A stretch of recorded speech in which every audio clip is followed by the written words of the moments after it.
Hello, my name is Micah. I'm 30 years old. I live in Boise, Idaho, a city that's not too noisy but not as quiet as the small towns you see in movies. I work at a small accounting office handling numbers for local businesses. My job is like an endless loop: data entry, checking balance sheets, sending emails, and repeat.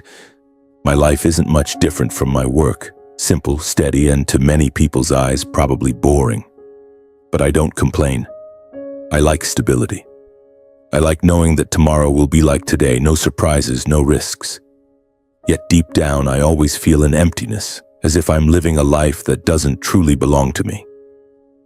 Boise is a strange place. It has tree-lined streets, cozy coffee shops, and neighbors who always smile as you pass by. But it also has the coldness of a city trying to become something bigger, more modern.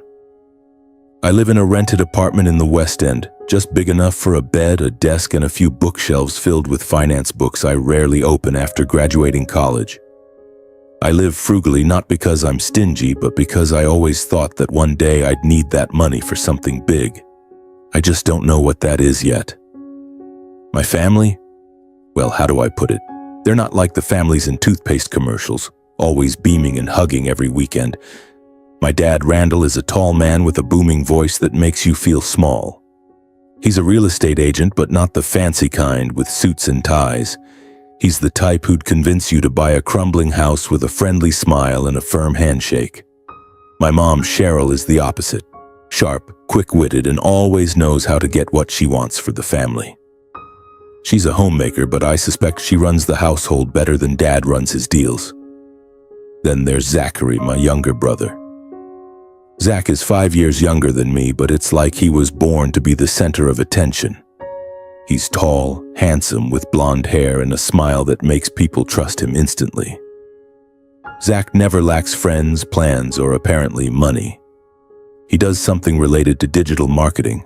I'm not entirely sure because every time I ask, he just grins and says, "You wouldn't get it, Micah. Let me handle it." My parents love Zach. No, love might be too mild a word. They worship him. To them, Zach is the sun, and I'm just a faint shadow standing behind him. I don't blame them. Not really. I'm used to being compared, mocked, and seen as the unambitious one. Dad often says to me right in front of Zach, "Micah, you need to learn from your brother. Look at him, seizing opportunities, making money, and you? Gonna stick to that desk job until you die?" Mom is gentler, but the way she sighs when I talk about my job is enough to make me want to shut up. "Micah, you need to live a little bigger. Look at Zach. He dares to dream big." I just nod, give a weak smile, and tell myself they don't mean any harm. They just don't understand me. But the truth is, no matter how much I try to act tough, their words cut me like tiny knives. I grew up in a house where love always came with conditions. If I got an A, Dad would pat me on the shoulder, but seconds later he'd talk about how Zach was once honored by the whole school. If I saved up some money, Mom would smile, but then she'd ask if I was going to invest in Zach's latest startup idea. I'm not jealous of my brother, really, I'm not. Zach is a good guy in his own way, but I can't deny that in my heart there's an emptiness my family has never filled. I've never had a girlfriend. Not because I don't want one, but because I don't know where to start. I'm not the type to walk into a bar, strike up a conversation with a girl, and make her laugh like Zach does. I'm awkward, quiet, and maybe a bit shy. I once had a crush on a coworker named Monica. She had brown hair and bright eyes. She used to smile at me when we worked late together. But every time I thought about saying something, I'd think, what do I have to offer her? Just an ordinary accountant living an ordinary life. So I let the chance slip away, like I've let so many other things slip away in my life. But I'm not one to whine. I believe in working hard, living honestly, and keeping my promises. I always thought that if I just lived right, one day everything would fall into place. I was wrong. Everything started to change one Friday afternoon when I was driving home from work. Boise was slipping into autumn, the leaves on Warm Springs Avenue turning golden and the air carrying a pleasant chill. I stopped at a small deli, grabbed a sandwich and a black coffee. It's my routine, eating alone, listening to finance podcasts and telling myself this life isn't so bad. But that day my phone buzzed. It was Mom. "Micah, come home.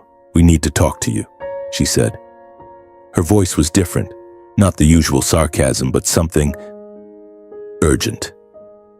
I frowned and replied, "Okay, I'll come right over." I didn't ask more, though a sense of unease started creeping up inside me. My parents' house is in the north end, a 2-story home with a neatly trimmed garden. It's where I grew up. But now, every time I step inside, I feel like a guest. When I pushed the door open, the smell of grilled meat wafted from the kitchen, and I heard Zach's laughter. He was telling some story as usual, making my parents crack up. I stood at the door, quietly taking off my shoes, wondering what I was doing here. "Micah, come in," Mom called from the dining room. I walked in and saw Dad sitting at the head of the table, a glass of red wine in hand. Zach was across from him, phone on the table, still chuckling. Mom stood up, gave me a quick hug, and pulled me to sit down. "Have you eaten?" "I made roast beef." "I already ate," I said, though the sandwich was still untouched in my car. "What did you call me for?" Dad set his glass down, looking at me with an expression I couldn't read. "Micah, we want to talk about family. We should be closer, live together more. You know, your mom and I aren't getting any younger." I nodded, waiting. Dad isn't the type to talk about family bonds, so I knew something was coming. Then he continued, "We found a beautiful house in the suburbs, spacious, enough room for the whole family. But we need a little help from you." "Help how?" I asked, the unease growing stronger.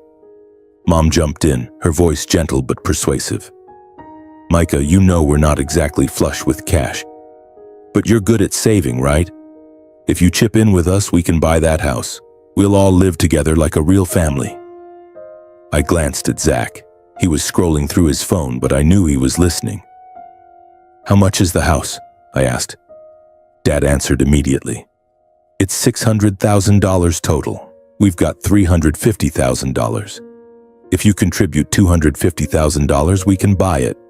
The house will be in my name, but don't worry, it's family property." $250,000. That was almost everything I'd saved over the past 10 years. I worked hard, skipped vacations, didn't buy fancy cars or eat at nice restaurants just to have that money. It was my safety net, my vague dream of a better future. I looked at Dad, then at Mom. They were smiling, but their smiles sent a chill down my spine. Zach looked up and shrugged. "It's a good opportunity, bro. We'll all live together. It'll be fun." I don't know why, but part of me wanted to believe them. I wanted to believe this was a chance for us to be a real family like I'd always longed for. I wanted to believe my parents needed me, that they valued me, so I nodded. "Okay, I'll contribute." Mom hugged me, Dad patted my shoulder, and Zach gave me a thumbs up like I'd done something amazing. But as I left their house that night, an emptiness gripped my chest. I told myself I was doing the right thing, that this was how I'd prove I was part of the family. But deep down, I knew something was wrong. A month later, I transferred $250,000 to Dad's account. The house was bought, and I got a text from Mom. "The house is beautiful, Micah." I felt relieved, even excited. I imagined family dinners, weekends with Mom, Dad, and Zach like a normal family. I started packing my things, gave up my apartment lease, and drove to the new house in the suburbs. The house was in a quiet area with maple trees glowing red in the afternoon sun. It was bigger than I'd imagined. 3 stories, a large garden, and a white picket fence. I knocked on the door, my heart racing. Mom opened it, but her smile wasn't as warm as before. "Micah, what are you doing here?" she asked, her voice cold. I'm here to live with you like we talked about," I said, trying to keep my voice steady. Dad appeared behind her, his eyes sharp as knives. "Micah, this is our house. You don't get to live here. You contributed, sure, but that was to help the family. You can't just move in." I stood there, stunned, as if someone had punched me in the chest. "But you said it was for the whole family." I gave you all my savings. Mom cut me off. Micah, don't make this complicated. You're our son. Helping us is your duty. Now go home, don't cause trouble. What the hell is this? Did you trick me? I could barely contain my emotions. Dad answered calmly in a way that left me numb. This is our house. It's in my name. You have no rights here. Get out before I call the police. What happened next, I don't remember clearly. I just recall getting back in my car, gripping the steering wheel, tears streaming down my face that I couldn't stop. $250,000. 10 years of savings. 10 years of hope. All gone because I was too naive, too trusting of the people I called family. The days that followed passed in a haze. I lived in my old 10-year-old Honda Civic parked in a lot near Julia Davis Park.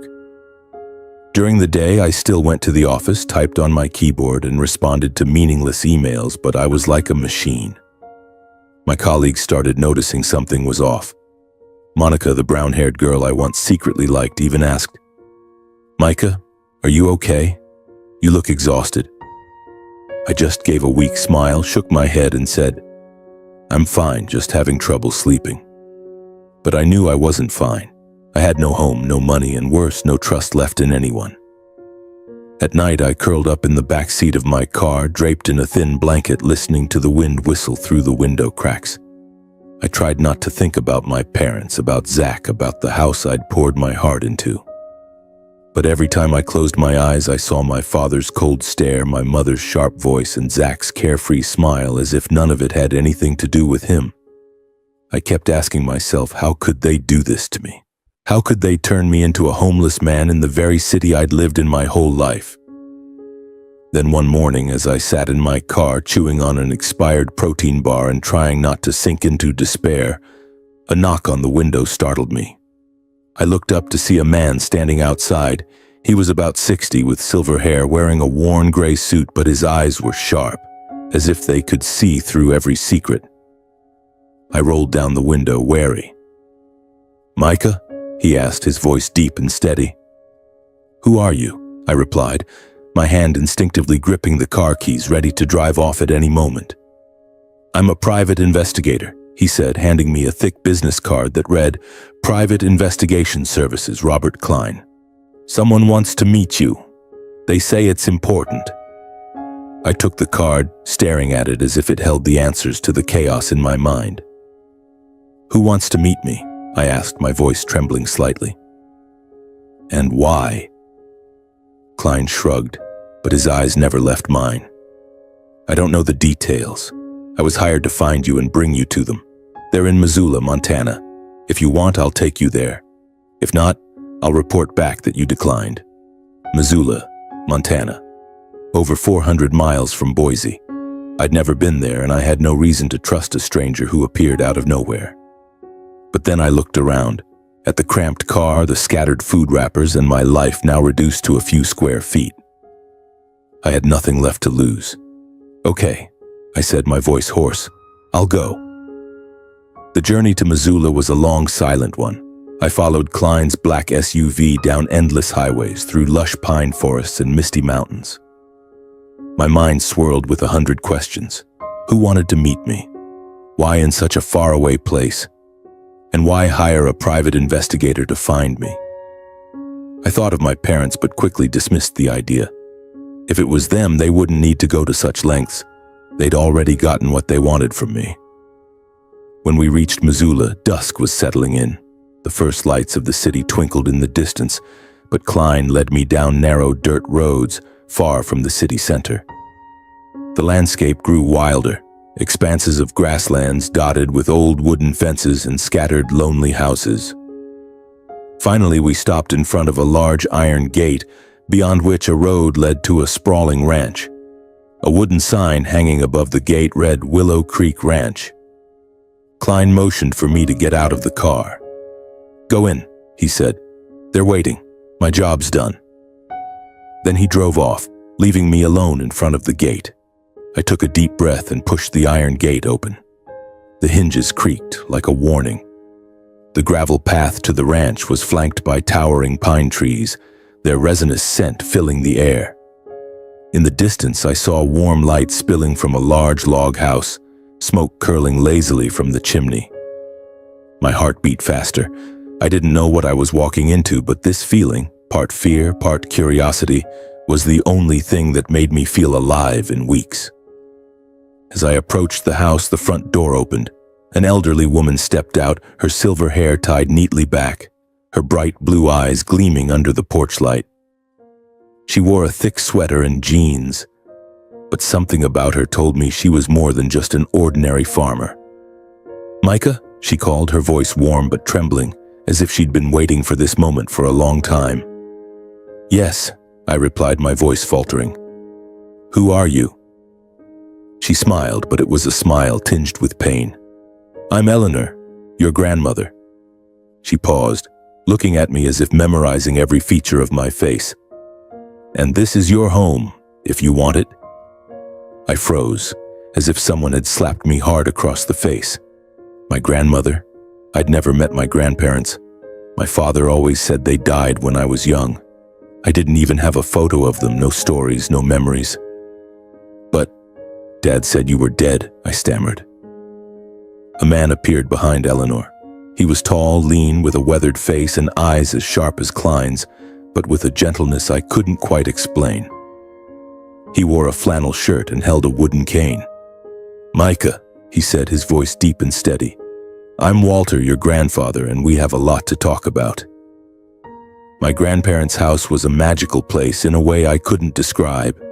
It wasn't luxurious, but it was warm and alive. The wooden walls were covered with paintings and family photos, but none of my father, mother, or Zach. The living room had a large fireplace above which an antique clock ticked steadily. The smell of freshly baked bread and potato soup wafted from the kitchen, making me realize how hungry I was. They led me to the dining table where a hearty meal was laid out: beef stew, homemade bread, and a salad with fresh garden vegetables.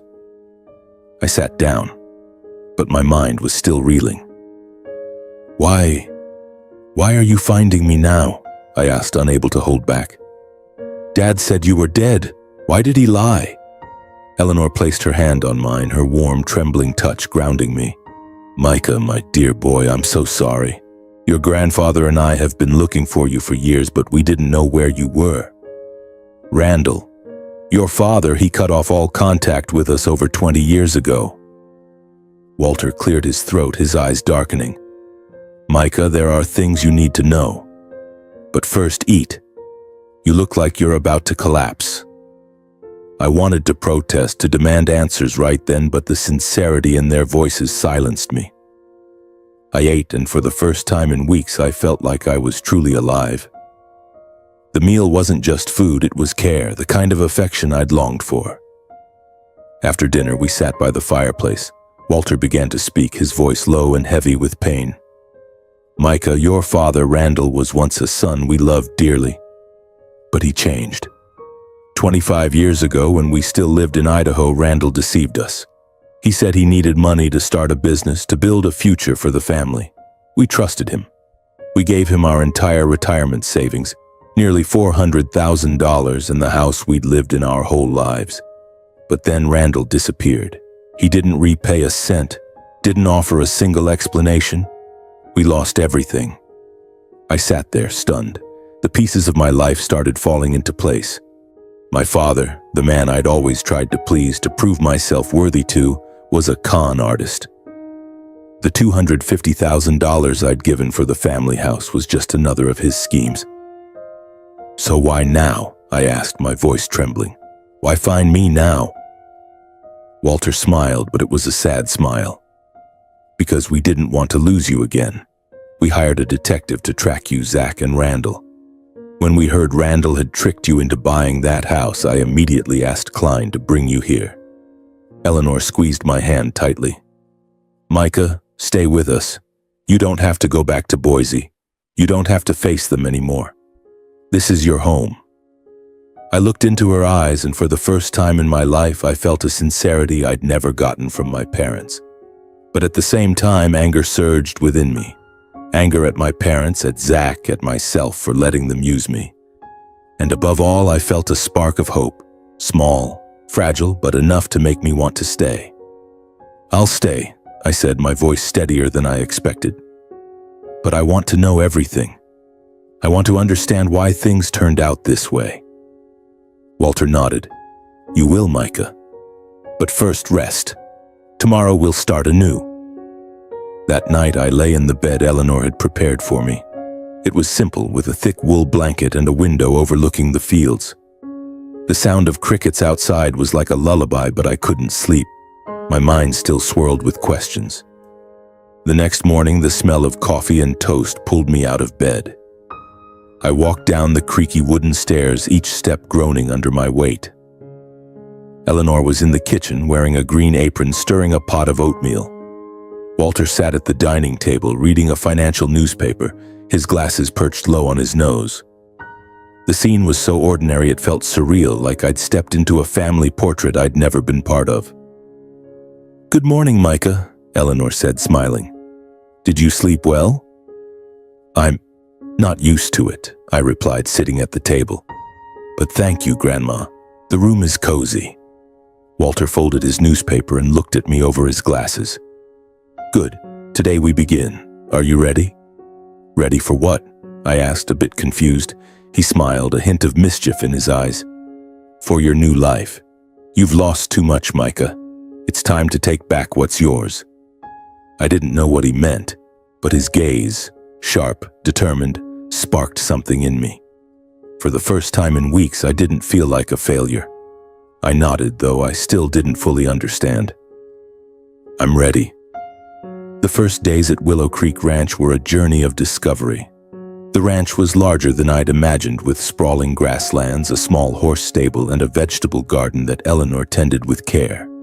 Walter showed me every corner: the area where he raised chickens, the small pond where he stocked fish, and an old shed filled with books and financial documents. "This is where we rebuilt everything," he said, pointing to the shelves. "After Randall took everything, your grandmother and I learned to stand on our own. Not for money, but because we refused to let others dictate our lives." I began to understand why they chose to live secluded here, far from Boise, far from painful memories. The ranch wasn't just a home, it was their fortress, a place where they reclaimed themselves. And now, they wanted me to do the same. Every morning after breakfast, Walter took me to the shed, which he called the classroom. There, he taught me about investing. Not the dry theories I'd learned in school, but practical lessons forged from decades of experience. He spoke about stocks like a storyteller recounting adventures. "Each stock is a story, Micah," he said. "You need to understand the company, the people behind it, and why it's worth something. Don't just look at numbers, look at the dream." I was amazed by his knowledge. He wasn't just a farmer, he was a brilliant investor who'd turned small earnings from the ranch into a substantial portfolio. He taught me how to read financial statements, analyze market trends, and most importantly, stay calm when things fell apart. "The market is like life," he said. "It'll test you, but if you keep a cool head, you'll win." Eleanor, meanwhile, taught me different lessons. She showed me how to grow vegetables, care for horses, and find joy in small things. Every afternoon, we sat on the porch, sipping tea and talking. She told me about her and Walter's younger days, their life in Boise, and the dreams they once had. "I never blamed Randall," she said one evening as the sunset painted the horizon red. "But I wish we'd found you sooner, Micah. You deserve to be loved." Her words warmed my heart. For the first time in my life, I felt like I belonged somewhere. Here, with my grandparents, I didn't need to prove myself. I didn't need to be Zach or live big or dream big. I just needed to be me. Time passed like a breeze. I learned faster than I expected. Walter's lessons weren't just about money. They were about seeing the world, seizing opportunities, and not letting the past define the future. I started investing, beginning with small amounts from the money my grandfather gave me. He guided me to choose safe but promising stocks like renewable energy and medical technology companies. "Don't chase trends," he reminded me. "Look for what lasts." Within a year, I made my first profit. Not much, just a few $1,000s, but it was the first time I felt I could achieve something big. I grew bolder, investing in small real estate deals in Missoula under Walter's guidance. I bought a small plot near the ranch, planning to build a storage shed for produce. "You're learning to build," Walter said, patting my shoulder. "Not just money, but a future." Life at the ranch changed me. I was no longer the timid accountant who bowed under my family's mockery. I was stronger thanks to days working in the fields. I was more confident thanks to evenings talking with my grandparents. And most importantly, I was happier. I started to dream, not about pleasing my parents, but about a life I could be proud of.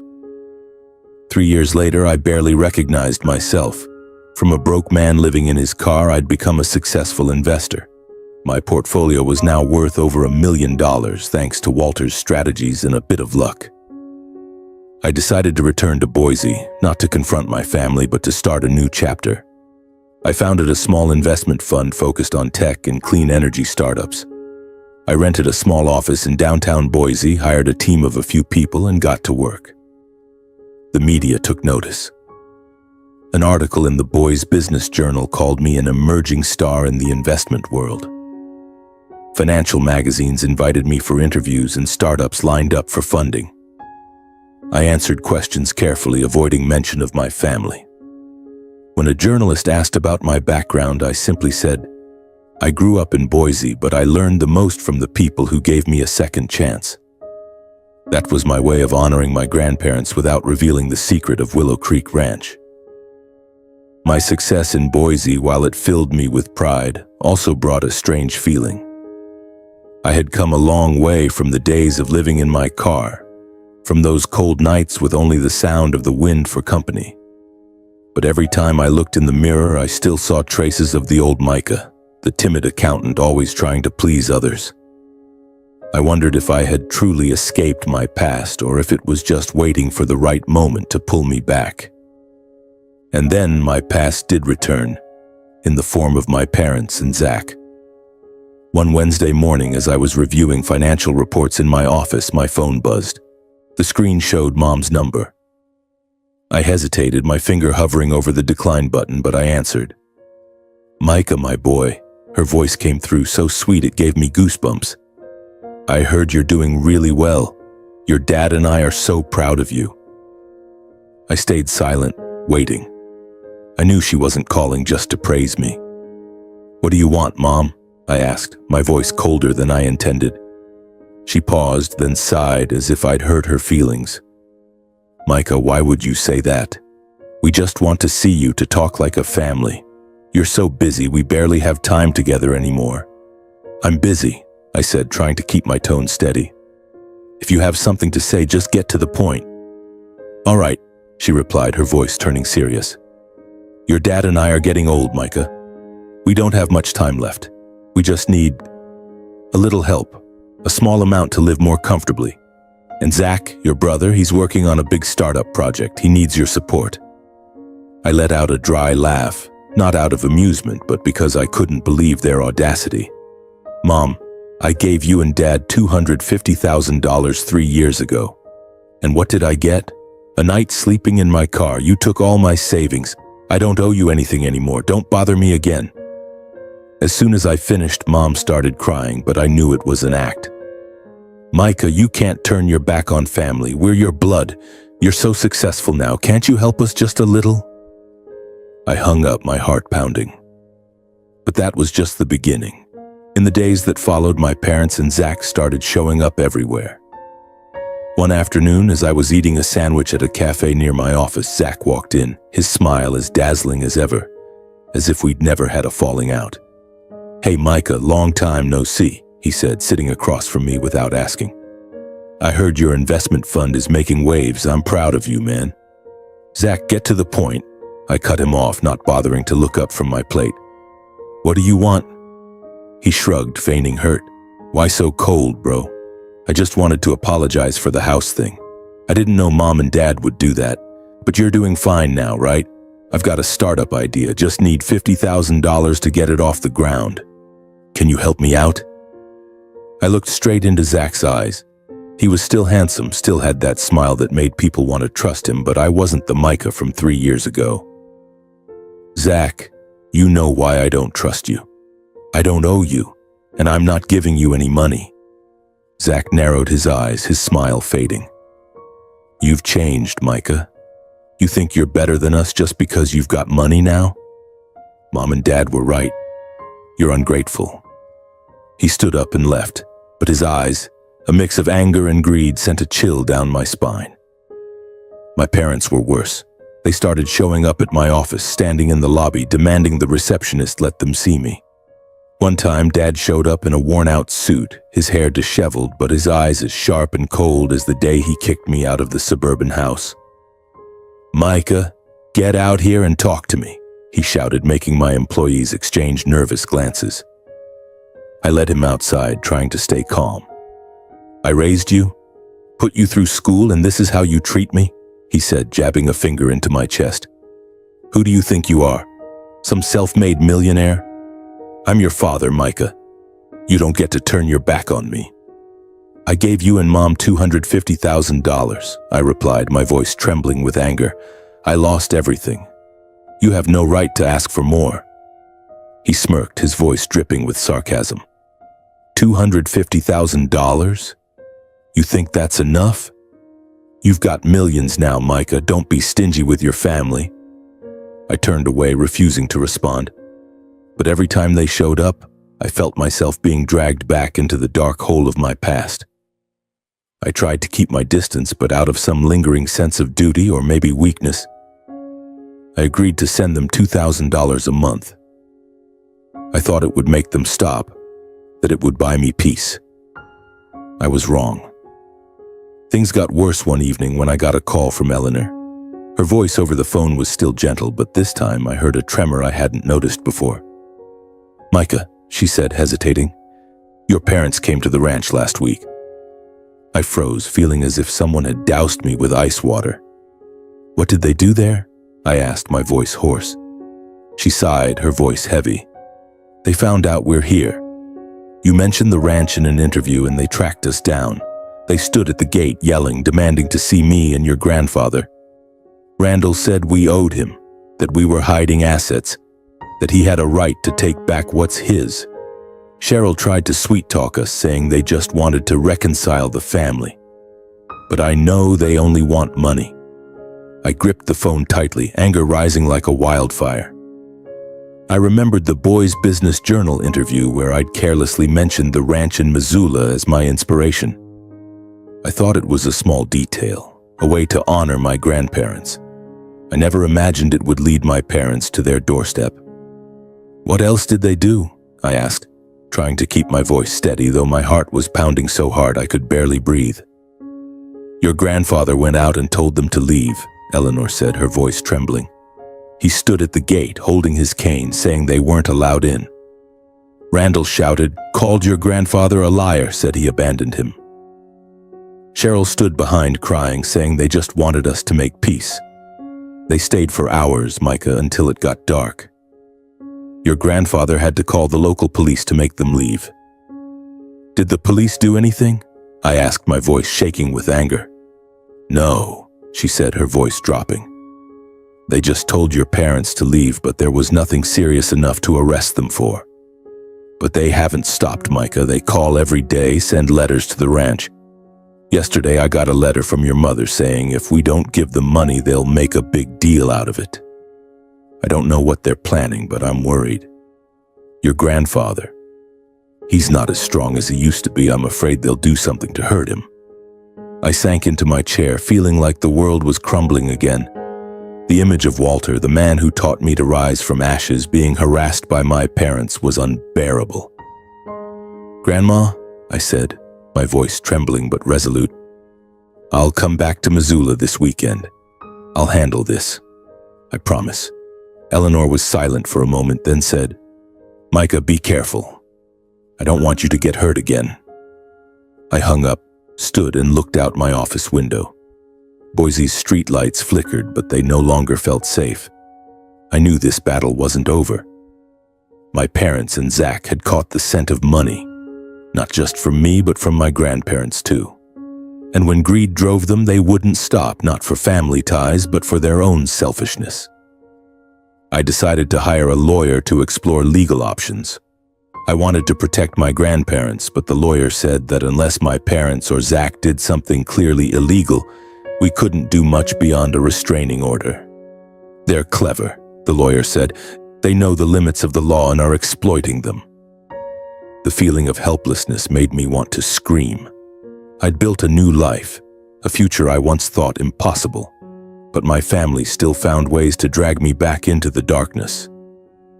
I began to realize that no matter how successful I became, they would never leave me alone. They didn't see me as a son or a brother. They saw me as a cash machine.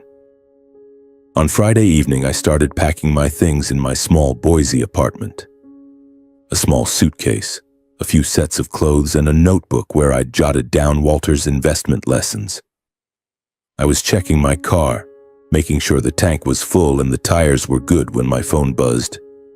The screen showed Eleanor's name. I smiled, thinking she was calling to ask if I'd eaten dinner or to remind me to bring a jacket because Missoula was getting cold. "Micah," her voice came through, trembling and panicked. "Your grandfather. He's been in an accident. His truck crashed into a tree on the way to town.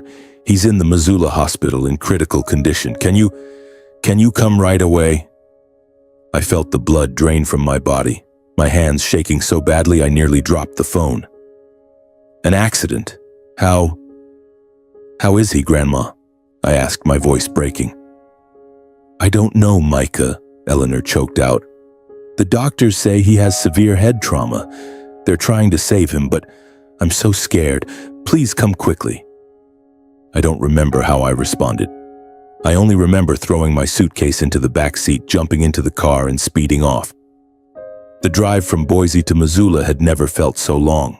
400 miles over 6 hours, but it felt like a lifetime.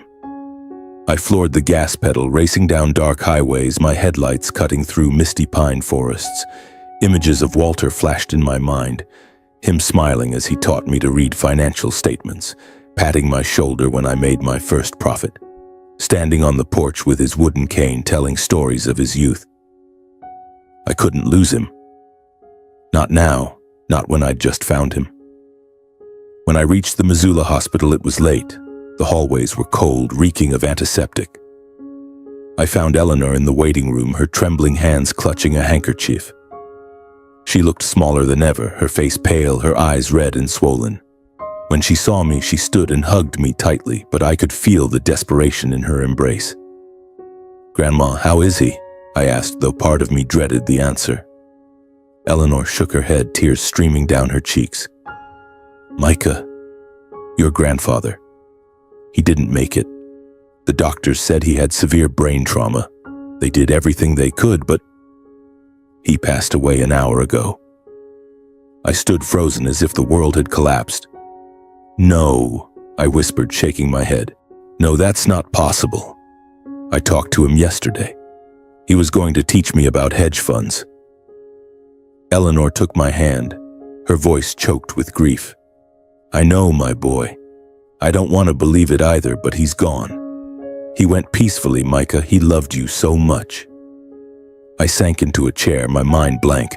I didn't cry, not because I wasn't hurting, but because the pain was so immense I didn't know how to process it. I just held Eleanor, letting her cry on my shoulder, trying to be her anchor even as I was breaking inside. The image of Walter, the man who gave me a home, a real family, was now just a memory. I felt like a piece of my soul had been torn away, and I didn't know how to fill that void. In the days that followed, I stayed at Willow Creek Ranch helping Eleanor arrange the funeral. We held a small ceremony right at the ranch, Walter's favorite place. Only a few neighbors, some old friends of my grandparents, and I attended. I stood before his grave, a simple stone slab inscribed with Walter Grayson, husband, father, teacher. I placed a bouquet of white daisies on it, the flowers he once said Eleanor loved most. I wanted to say something, to thank him for everything, but my throat tightened and I just stood there silently, letting the wind carry my unspoken words. But amid the grief, a suspicion began to gnaw at me. Walter's accident didn't seem as straightforward as it appeared. He was a careful man, especially when driving. His old truck, though not new, was always well maintained. I recalled Eleanor's story about my parents showing up at the ranch days before, harassing them, demanding money. I didn't want to believe they could do something so horrific, but the doubt grew, like a storm brewing in my chest. I contacted the Missoula police, asking them to investigate further. They examined the scene, took statements, and inspected the truck. After a week, they concluded it was a traffic accident. No signs of tampering, no evidence of foul play. He might have been distracted, one officer said. Or there could have been a minor mechanical issue. These things happen often. I didn't accept that answer. I hired a private investigator in Missoula, someone experienced with suspicious accidents. I took him to the scene where Walter's truck had crashed into a large tree on a dirt road leading to town. The investigator examined everything meticulously, taking photos and collecting samples from the vehicle. After 2 weeks, he returned with a report. There's no clear evidence of sabotage. The brakes worked and there's no sign anyone tampered with the engine. But he hesitated. There's something odd. A security camera from a nearby ranch recorded a strange car parked near the scene the night before the accident. I couldn't identify the owner, but it looked a lot like your father's car. My heart pounded. My father? What was he doing there? The investigator shrugged. I don't know. The camera only caught the car, not the driver. There's no direct evidence to accuse anyone. He might have just been passing through. But I didn't believe it was a coincidence. I called my father, my voice shaking with anger. What were you doing in Missoula the night before Grandpa's accident? I asked bluntly. He laughed coldly over the phone. You're crazy, Micah. I just went to visit, to talk to my parents. You think I'm some kind of monster? I didn't do anything. I hung up, but the suspicion didn't fade. I knew my parents and Zach had been harassing my grandparents, putting pressure on Walter as his health weakened. Even without direct evidence, I was convinced his death wasn't random. They may not have caused the accident directly, but their greed and selfishness had pushed him to his limit. I looked at Eleanor, now a shadow of herself, and swore I wouldn't let them hurt her. After the funeral, I stayed at the ranch trying to comfort Eleanor. Every evening, she sat by the fireplace, clutching a framed wedding photo of her and Walter, her eyes staring into the distance. He loved you, Micah, she said once, her voice choked. He always said you were his pride, the reason he kept fighting. I held her hand, fighting back tears. I know, Grandma, and I won't let him down. I'll protect you, protect what you and Grandpa built. But that promise weighed heavily on me. Every time I looked at Eleanor, I saw the pain in her eyes, not just from losing Walter, but from the old wounds my parents had caused, now reopened by their bottomless greed. I knew that if I didn't act, my parents and Zach would keep harassing us, keep trying to destroy what little was left of the real family I had. Willow Creek Ranch, once my sanctuary, now felt like a fortress under siege. I had to do something, not just to protect Eleanor, but to free us both from the shadows of the past. In the weeks following the funeral, I stayed in Missoula, taking care of Eleanor and managing the ranch. I tried to keep things as Walter had, fixing fences, tending to the horses, checking the vegetable garden. But every corner of the ranch reminded me of him. The wooden chair where he used to sit reading the financial newspaper, the cane he leaned on when showing me the fields, the shed filled with books where he taught me my first investment lessons. Each memory was a stab, but also a reminder that I had to be strong for him, for Eleanor, and for myself. Eleanor, though devastated, tried to stay strong. She began teaching me Walter's favorite dishes, as if cooking was her way of keeping him alive. He loved my potato soup the most, she said, a sad smile crossing her face as she stirred the pot on the stove. He always said I made it better than any restaurant. I sat with her listening, but inside I was planning. I knew that staying in Missoula, though peaceful, wasn't a long-term solution. My parents and Zach were still out there, and I couldn't let them keep threatening our lives. I started making plans. First, I met with a lawyer in Missoula who specialized in estates and trusts. I wanted to ensure the ranch and my grandparents' investments were protected. The lawyer suggested transferring the assets into a trust with Eleanor and me as beneficiaries. That way, if anyone tries to contest it, they can't touch it, he said. I agreed immediately. I didn't want my parents or Zach to have any chance of claiming anything from my grandparents. Next, I reviewed my investment portfolio. Thanks to Walter's lessons, I had accumulated over $2 million from stocks, real estate, and my investment fund in Boise. I knew that this money, combined with my grandparents' assets, was enough for us to start over somewhere new.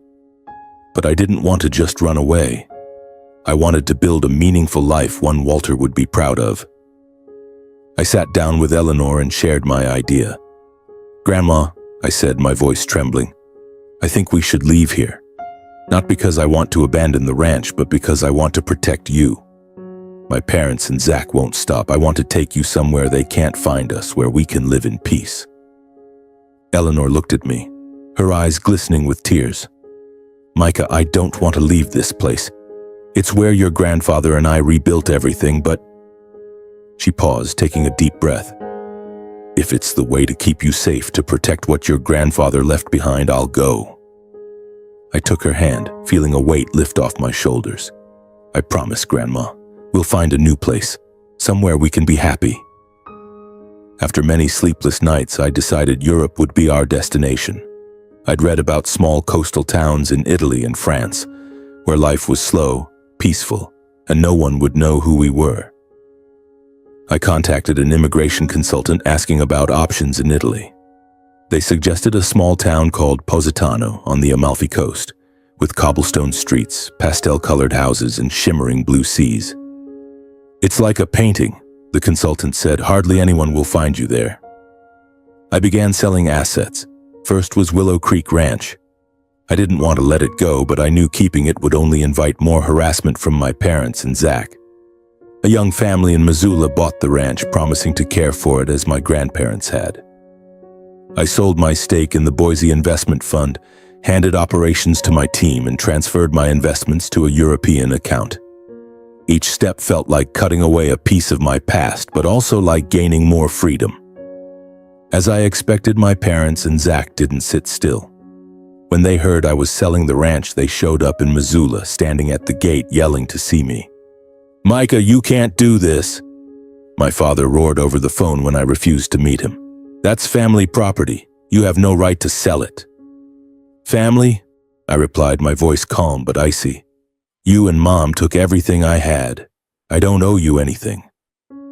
They sent threatening letters, called incessantly, even tried contacting my lawyer, but I was prepared. The trust protected my grandparents' assets, and my lawyer ensured my parents had no legal claim to anything. For the first time, I felt I was taking back control. Finally, on an autumn morning, Eleanor and I left Missoula. We flew to Italy, landing at Naples Airport, then drove to Positano. The small town appeared like a dream, houses stacked on cliffs, the Mediterranean Sea sparkling under the sun, and the air fragrant with lemon and flowers. I rented a small house on a hill with a terrace overlooking the sea. Eleanor, though still carrying the pain of losing Walter, began to smile more. "Your grandfather would love this place," she said one day as we sat on the terrace sipping lemon tea. "I started a small online financial firm in Italy focusing on sustainable investments. I didn't need fame or attention. I just wanted to continue what Walter taught me in my own way." I also began a project I knew he'd be proud of, a small affordable nursing home in Positano for elderly people with no family. I named it Willow House, in honor of the ranch and Walter. Eleanor got involved, designing the garden and teaching the residents to bake bread. "This is how we keep him alive," she said, and I nodded, tears silently falling. One afternoon, I sat on a wooden chair on the terrace, watching the waves ripple against the shore. The breeze carried the scent of salt and flowers, and I felt a peace I'd never known. I thought about my journey from a broke accountant living in his car in Boise to a man who found a real family in Missoula, and now a free man in Positano. I thought about my parents and Zach, probably still out there scheming to extract money from anyone they met. But they no longer mattered. They couldn't touch me, couldn't touch Eleanor, couldn't touch what Walter had left behind. I whispered softly, as if Walter could hear, "If a family can't give you love, don't let it hold you hostage." I learned that forgiveness can't be forced. I didn't forgive my parents or Zach, not because I didn't want to, but because they never offered a sincere apology. I learned that not every blood tie is worth keeping. Sometimes real family is the people who choose to love you, like Walter and Eleanor. I learned that bad people may escape legal punishment, but they lose the most precious thing, the trust and affection of good people. And above all, I learned that true success isn't about revenge, it's about freedom. I looked out at the sea where the sun was setting, painting the horizon a brilliant orange. I knew that no matter how painful the past was, I had found my path, and I would never let it be taken away again.